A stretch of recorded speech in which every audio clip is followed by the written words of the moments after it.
Book 13. Odysseus leaves Phaeacia and reaches Ithaca. Odysseus paused. All Phaeacians sat in silence without saying a word, spellbound in the shadowy hall. Then Odysseus again spoke up and said to him, Odysseus, since you're visiting my home with its brass floors and high-pitched roof, I think you won't leave here and go back disappointed, although you've truly suffered much bad luck. Clothing for our guests is packed already, stored in a polished chest inlaid with gold, as well as all the other gifts brought here by Phaeacia's counselors. Mighty Odysseus dispatched a herald to conduct him to the sea and his fast ship. Once they come down to the ship beside the sea, the noble youth accompanying him immediately took all the food and drink on board and stowed them in the hollow ship. They spread a rugged linen sheet on the deck inside the hollow ship at the stern, so Odysseus could sleep in peace. He went aboard as well and lay down in silence. Each man sat in proper order at his oarlock. They loosed the cable from the perforated stone. Once they leaned back and stirred the water with their oars, a calming sleep fell on his eyelids, undisturbed, and a very sweet something very similar to death. Just as 4 stallions yoked together charge ahead across the plain, all running underneath the lash, and jump high as they gallop quickly on their way, that's how the stern of that ship leapt up on high, while in her wake the dark waves of the roaring sea were churned to a great foam as she sped on her path, safe and secure. Not even a wheeling hawk, the swiftest of all flying things, could match her speed as she raced ahead, slicing through the ocean waves, carrying a man whose mind was like a god's. His heart in earlier days had endured much pain as he moved through men's wars and suffered on the waves. Now he slept in peace, forgetting all his troubles. When the brightest of the stars rose up, the one which always come to herald light from early dawn, the seafaring ship sailed in close to Ithaca. Those rowers' arms had so much strength, half the boat, which was moving fast, was driven up on shore. Once they climbed out of that well-built rowing ship onto dry land, first they took Odysseus out, lifting him from the hollow ship, still wrapped up in the linen sheet and splendid blanket, placed him fast asleep down the sand, then carried out the gift of Phaeacia's noblemen had given him, thanks to the goodwill of great-hearted Athena when he was setting out for home. They put these gifts against the trunk of the olive tree in a pile, some distance from the path, in case someone came by before Odysseus could wake up, stumbled on them, and robbed him. Then they set off back to Phaeacia. Summary: Poseidon complains to Zeus about what the Phaeacians are doing to help Odysseus, and Zeus tells them to punish them.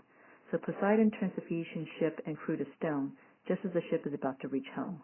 End summary. Meanwhile, Odysseus, asleep in his own land, woke up. He didn't recognize just where he was, and so all things seemed unfamiliar to their king, the long straight paths, the harbor with safe anchorage, the sheer-faced cliffs, the trees in rich full bloom. So he jumped up and looked out at his native land. He groaned aloud and struck his thighs with both his palms, then expressed his grief, saying, "Where am I now? Whose country have I come to this time? Are they violent, unjust, and cruel, or do they welcome strangers? Do their minds respect the gods? And all this treasure here, where do I take that? Where do I go next?" Then, overwhelmed with longing for his native land, he wandered on the shore beside the crashing sea with many cries of sorrow. Then Athena came, moving close to him in the form of a young man. Odysseus, happy to catch sight of her, came up and spoke to her. His words had wings. "My friend, since you're the first one I've encountered here, tell me the truth so I can understand. What country is this? Who are these people? Is it some sunny island or a headland of the fertile mainland reaching out to sea?" Athena, goddess with the gleaming eyes, replied, "Stranger, you're a fool, or else you've come from somewhere far away if you must ask about this land. Its name is not unknown, not at all. Many men have heard of it. The name of Ithaca is even known in Troy, a long way from Achaean land, they say." Athena spoke, and much enduring Lord Odysseus felt great joy, happy to learn of his ancestral lands. Bright-eyed Athena smiled and stroked him with her hand. Then she changed herself into a lovely woman, tall and very skilled in making splendid things. She spoke to him. Her words had wings. "Of all men, you're the best in making plans and giving speeches, and among all gods, I'm well known for subtlety and wisdom. Still, you failed to recognize Pallas Athena, daughter of Zeus, who's always at your side, looking out for you in every crisis. Yes, I made all those Phaeacians love you. Now I've come to weave a scheme with you and hide these goods Phaeacian noblemen gave you as they were setting out for home, thanks to my plans and what I had in mind. I'll tell you what fate has in store for you. You'll find harsh troubles in your well-built home. Be patient, for you must endure them all. Don't tell anyone, no man or woman, you've returned from wandering around. Instead, keep silent. Bear the many pains, and, when men act savagely, do nothing. Now, let's not delay, but put away these goods in some hidden corner of the sacred cave, where they'll stay safely stored inside for you. And then let's think about how all these things may turn out for the best. Summary: Athena and Odysseus hide the gifts Odysseus brought with him on the ship. In summary. Then the two of them sat down by the trunk of the sacred olive tree to think of the ways to kill those arrogant suitors. Bright-eyed goddess Athena was the first to speak. Resourceful Odysseus, Laertes' son and child of Zeus, think of how your hands may catch these shameless suitors, who for 3 years now have been lording it inside your palace, wooing your godlike wife and offering her their marriage gifts. She longs for your return. Although her heart is sad, she feeds their hopes by giving each man words of reassurance, but her mind is full of other things.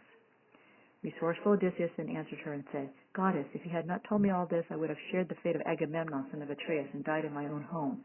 Come, weave a plan so I can pay them back. Stand in person by my side and fill me with indomitable courage, as you did when we loosed the bright diadem of Troy. Bright-eyed goddess Athena then answered him, You can be sure I'll stand beside you. I won't forget you when the trouble starts. I think the brains and bloods of many suitors who consume your livelihood will spatter the wide earth. But come, I'll transform you so you'll be unrecognizable to all. You must go first of all to see the swineherd who tends your pigs. He's well disposed to you and loves your son and wife Penelope. Ask him questions about everything. I'll go to Sparta, land of lovely women, and there, Odysseus, I'll summon back your dear son Telemachus, who has gone to spacious Lacedaemon, to the home of Menelaus, to find out news of you, to learn if you're still alive somewhere. As she said this, Athena touched him with her staff. She wrinkled the fair skin and the supple limbs and took the dark hair from his head. His arms and legs she covered with an old man's ancient flesh and dimmed his eyes, which had been so beautiful before. She dressed him in different clothes, a ragged cloak, a dirty tunic, ripped and disheveled, stained with stinking smoke. Then she threw around him a large, hairless hide from a swift deer and gave him a staff and a tattered leather pouch full of holes and with a twisted strap. When the two of them had made their plans, they parted, and Athena went to Lacedaemon to bring back Odysseus' son.